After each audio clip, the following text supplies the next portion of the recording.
இயற்கையின் மொழிகள் புரிந்துவிடு, மனிதரின் மொழிகள் தேவையில்லை.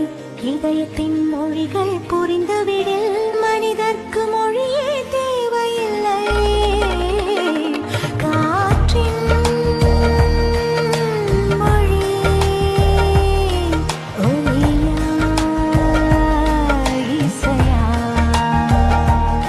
பூவின் மொழி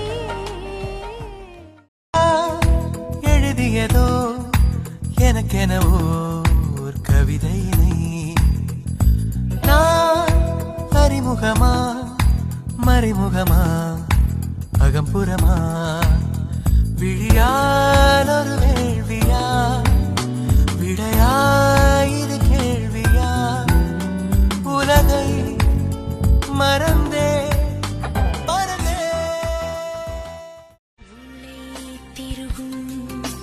மூச்சுக்குள் அடுப்பிரிக்கும் இடப்பக்கம் வலப்பக்கம் இதயம் பெண்ணுணமாறும். வாய் மட்டும் பேசாது உடம்பெல்லாம் பேசும். வாய் மட்டும் பேசாது உடம்பெல்லாம் பேசும். இது மோசமான நோய், ரொம்ப பாசமான நோய். இது மோசமான நோய், ரொம்ப பாசமான நோய். விட பெண்ணுக்கே உணர்ச்சிகள் அதிகம். வருவாளே அவள் வருவாளே, அவளோர பார்வை எந்த உயிரை உறிஞ்சியதை அறிவாளா அறிவாளா.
வழி